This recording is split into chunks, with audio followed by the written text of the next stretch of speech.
ボンジュール。パリ郊外で年に2回開催される恒例のフォア・ドゥ・シャトゥ。前回の3月に引き続き友人のアコさんと行ってまいりました。動画の最後には購入品の紹介もあります。どうぞゆっくりとお楽しみください。パリ郊外線に乗ってルイユ・マルメゾンの駅で降ります。ここからフォア・ドゥ・シャトゥ行きのミニトレインが出ています。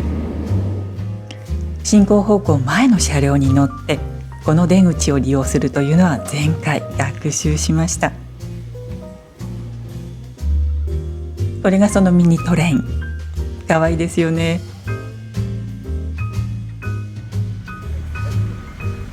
私たちは始発10時のミニトレインに乗りました。運転手さんが看板を設置しています。前回同様一番前の席に乗ってすっかりウキウキ気分。出発進行です。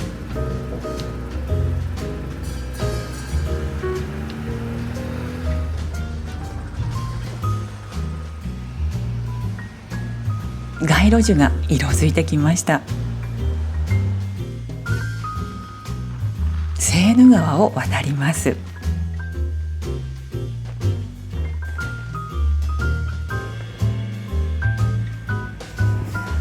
もうするとここが会場のイル・デ・ザンプレッショニスト、セーヌの中州の島です。会場は確かこの道の左手のはずなんですが、ミニトレインは右に曲がりました。期せずして島巡り。ここには実はルノワールの絵にも描かれているメゾン・フロネーズというミュージアムレストランがあるんです。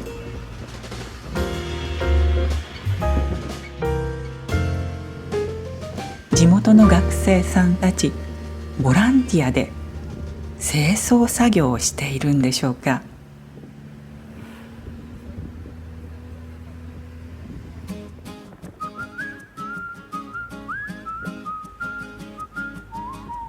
会場に到着しました。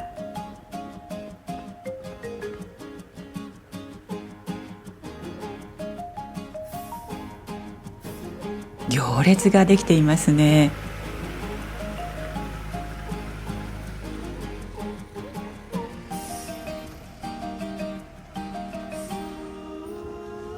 私たちはチケットをインターネットであらかじめ買っておいたので、よりスムーズに中に入ることができました。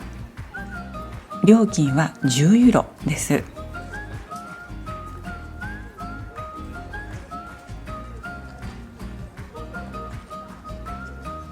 メインゲートを入ってすぐにあるこちらのスタンドがとっても人気なんです。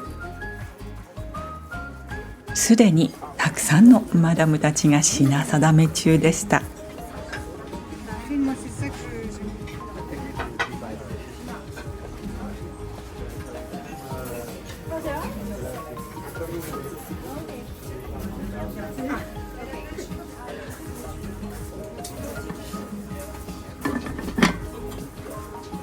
このお皿はかなり貫入が入ってしまっていますけど、何か惹かれるものがあります。アコさんはこのクロシェに注目。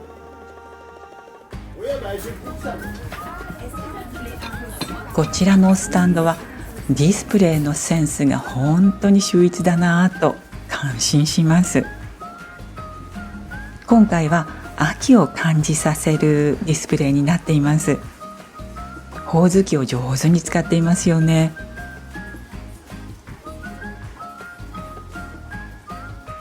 こちらの棚には白い食器が並んでいます。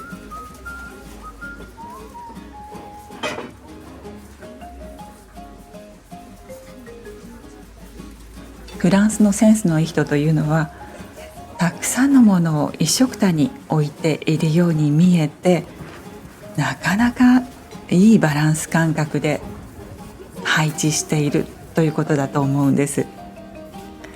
こういう感覚は私はまだちょっと真似できませんね。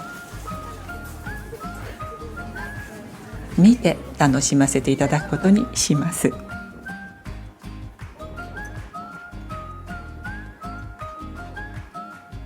この奥にあるティーカップも素敵ねと私たちの目に留まりました。形がちょっと変わっていますよね。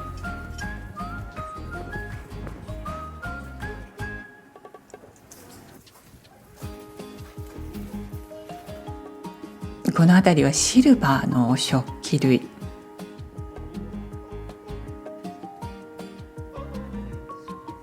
これはきっとこの下にアルコールランプが仕込んであって、上のお料理を温めることができるシステムですね。あこさんが注目したこの水差しもとっても素敵。高台の部分にシルバーが使われていて、おそらく飲み物を入れてももちろんいいし、花瓶として使っても素敵だろうと思います。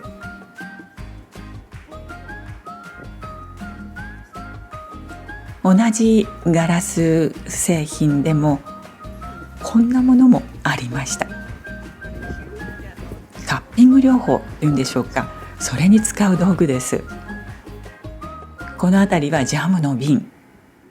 よく見ると細工が少しずつ違っています。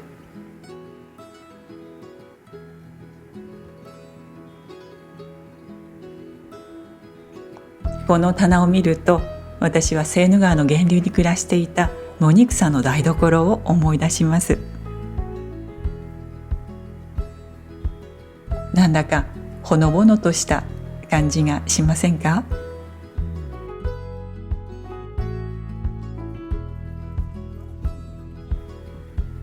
その横には1枚4ユーロのお買い得のお皿のシリーズがありました。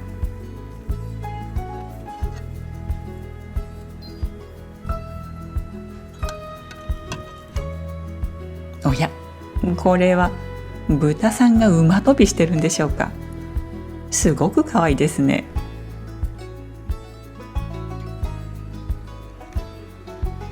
こちらはまた別のスタンド。奥の方にはとっても繊細な形のグラスが並んでいました。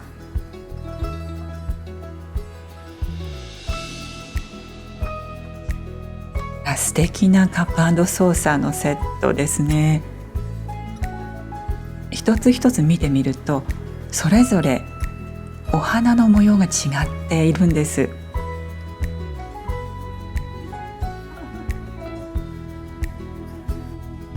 これは私がこの間リールで購入したお皿と模様が似ているなと思ったら、これはナポレオン3世時代のもので、パリで作られていたものだとマダムが教えてくれました。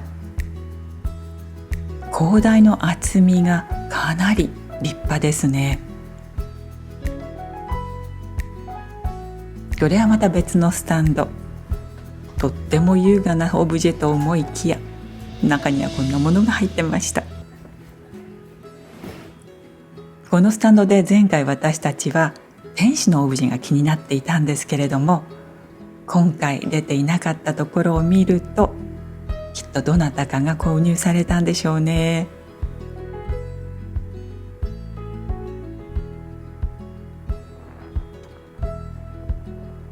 これは壁に取り付ける棚ですね。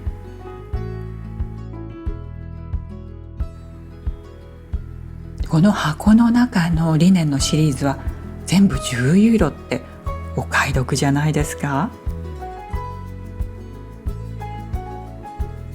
仕事がどれもこれも本当に繊細。しかもこんな綺麗な状態で残っているってとっても貴重ですよね。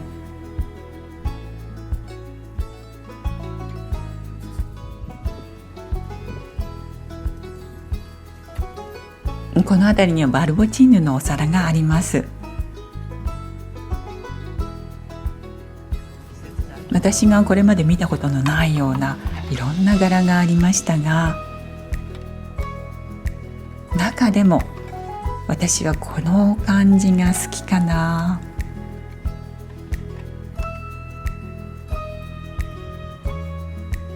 こちらはきっとバター入れですね。なんだかとっても優雅な感じ。クレイユ・エ・モンホのフローラのシリーズが勢ぞろいしていました。全部で45ピース、1000ユーロ。初めて知りましたけれど、このモチーフのシリーズは1855年のパリ万博で発表されたんですって。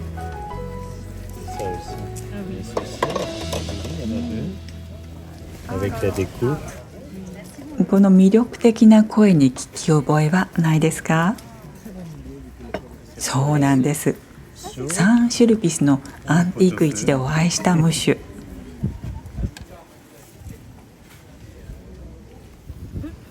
Bonjour monsieur. Bonjour. À nouveau. Ravi de vous revoir. Merci. ここでまた再会して前回同様とても気持ちよく対応してくださって嬉しいですね。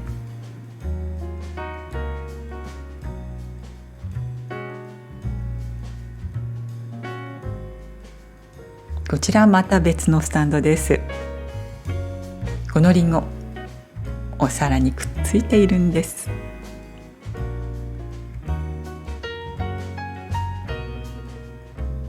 あこさんが見つけたお皿もさらに面白い。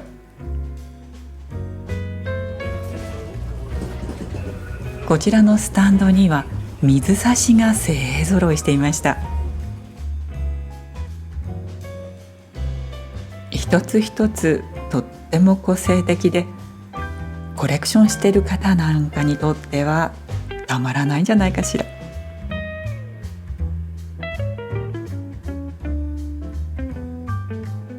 中でもこれはちょっと珍しいですね。南フランスのバロリス製ですって。この絵は王族の結婚の記念に描かれたものだそうです。男性から女性に差し出している花はパンジー。フランス語ではポンセ。そしてポンセにはもう一つ考えとか気持ち、思いという意味があるので、パンジーを贈るということはつまり思いを贈るということになるんですね。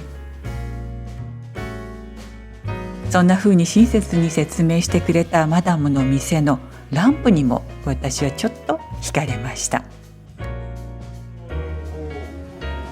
こちらにはナポレオンがいますね。右の2つのオブジェはランプなんですって。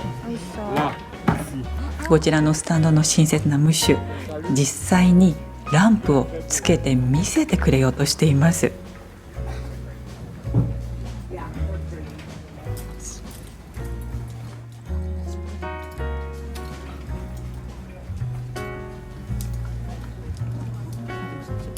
つきました。スタンドの奥はまるで貴族のお屋敷のよう。鏡の部分は取り外しができるんですね。レモンの木を使っているそうです。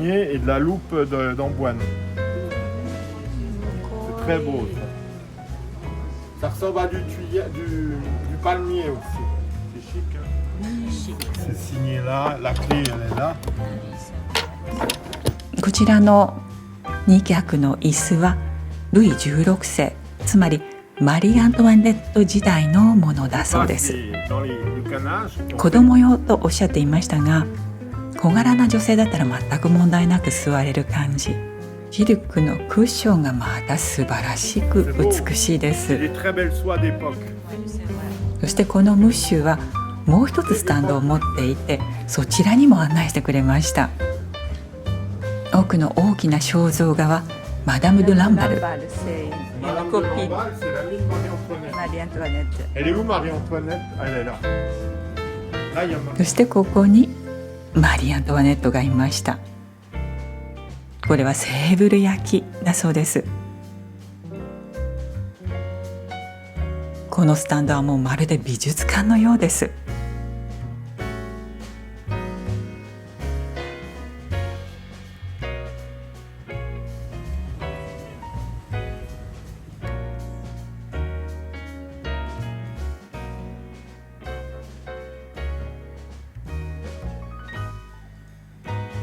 ならここにもパンジーの模様がありました。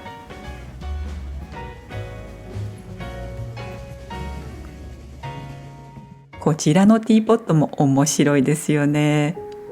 ちゃんと2つのカップに注げるんでしょうか。これはまた別の趣。そういえばアリスさんのお茶の専門店で見かけたのと似ていませんか？こんな器でアイスクリームを食べたら気分が上がりそうですね。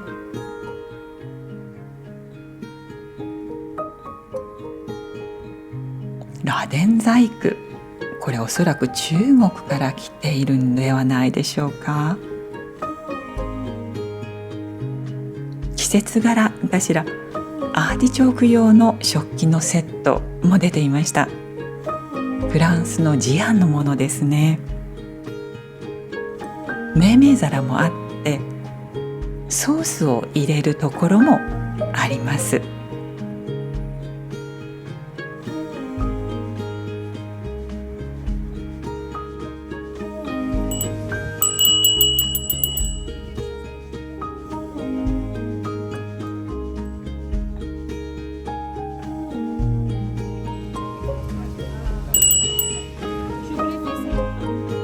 先ほどのフローラのシリーズは他でも時々見かけるんですけれども、色の感じがいいものとか状態のいいものと思って探すとなかなかこれという出会いってないものなんですよね。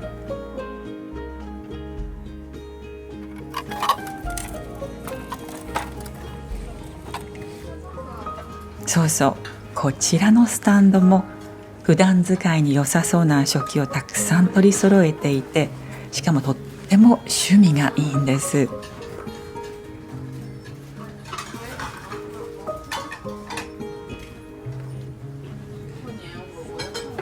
あこさん、クロシェが気になっていますね。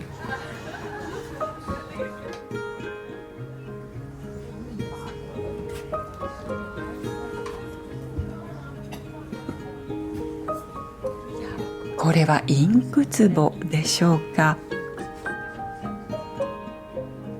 隣に豚さんがいるのはご愛嬌。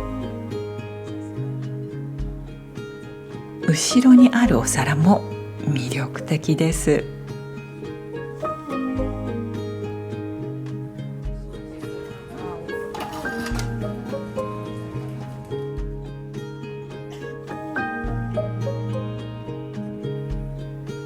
パリの秋の空は変わりやすいです。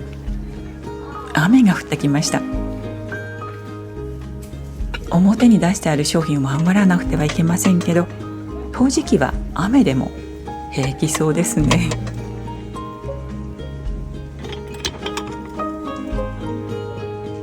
さて、この辺でお昼にしましょう。何を食べようか。前回同様、私たちは今回も結構迷ってしまいました。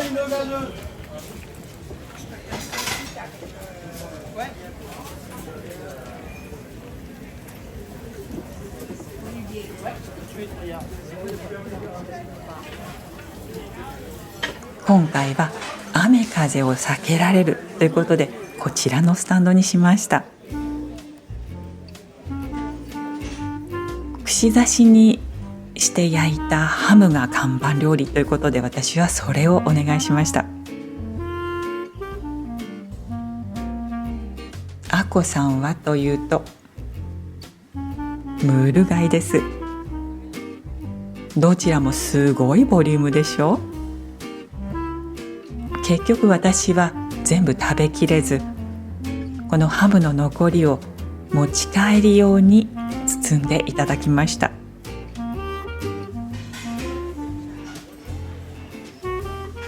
雨も風もちょっと激しくなってきました。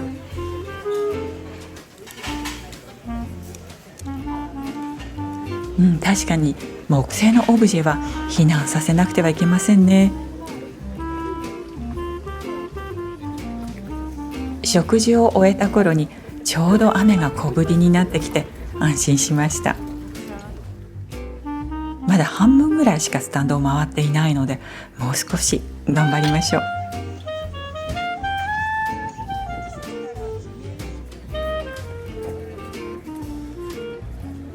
少し青空にもなってきました。そう、修道士のピッチャーって必ずと言っていいほどのみの市のどこかにありますよね。私たちはその奥のテーブルセッティングにも惹かれました。これ見てください。卵をプレゼンテーションする容器。こういう細工が心にくいですよね。この時期もまた素敵なんです。これもゆで卵用で、葉っぱの部分にはきっとこれお塩を入れるんでしょうね。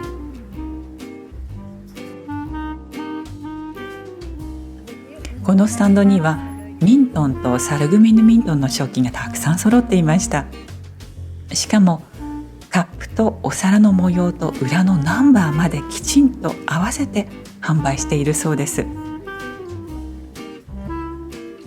これは逆にナンバーが違うものをセットにしていて、その分お値段を安くして提供しているそうです。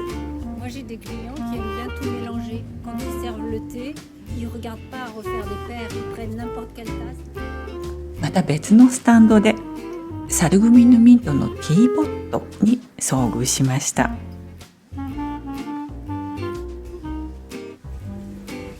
これもサルグミンヌで作られたセット。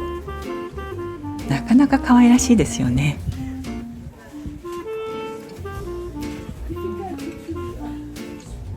のみの市ではほぼ毎回初めて見ると思うものに私は遭遇します。例えばこちら、このスタンドの主の説明によると、これをサロンの例えばバーカウンターとかの横に置いておいて、それぞれの容器の中にポテトチップスなどおつまみを入れて使ったりするんだそうです。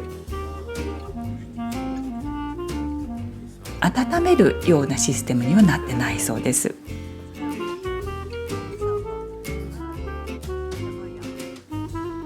あら、さつま焼きがありました。さつま焼きでもこの形のものは初めて見ました。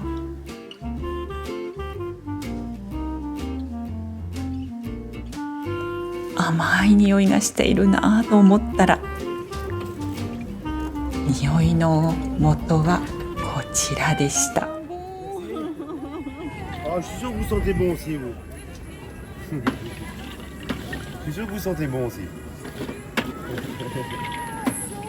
シルバーのスタンドで私たちはこれが気になりました。一体何でしょう。おつまみを入れるのかなと思ったんですが、お店の方の説明によると、これは灰皿、一つ一つ外して使うんだそうです。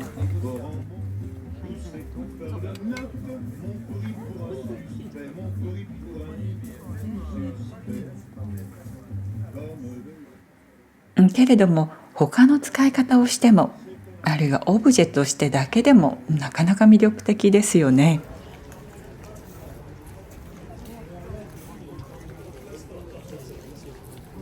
今日は雨と風にも見舞われて少し疲れました。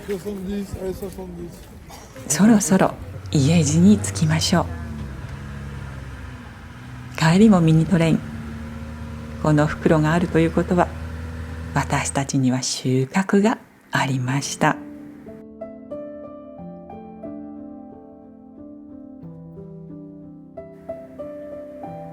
あこさんはサルグミヌミントのティーポットを買いました。彼女はサルグミヌミントも特にコレクションしているわけではないんですが、この小ぶりのティーポットちょっと珍しいし、なかなか面白い細工が施してありますよね。飾っておくにも良いサイズということで彼女は購入を決めました。そして私を午後のお茶に招いてくれました。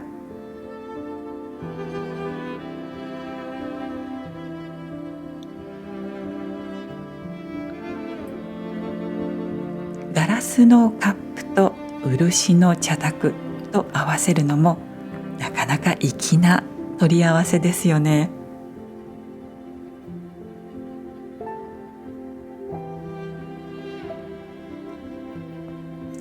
そして私の購入品です。なんだかわかりますか？そうなんです。あのランプです。ちょっと夢しすぎるかなと思ったんですけれど、最近照明器具が壊れてしまって処分したところだったのと、25ユーロというお値段に惹かれて思い切って買いました。アラバスターの支柱の部分が飽きのこないデザインなので、ランプシェードを変えても楽しめるかもしれません。そしてちゃんと機能します。秋の夜長に素敵なお供ができました。さて、最後までご覧くださいましてどうもありがとうございました。今回の動画はいかがでしたでしょうか？お楽しみいただけましたでしょうか？もしこの動画が気に入っていただけたら、どうぞ高評価とチャンネル登録をお願いいたします。コメントもとても励みになっております。どうもありがとうございます。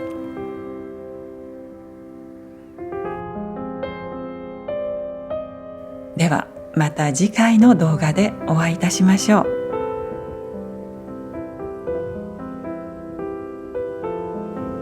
アビアント。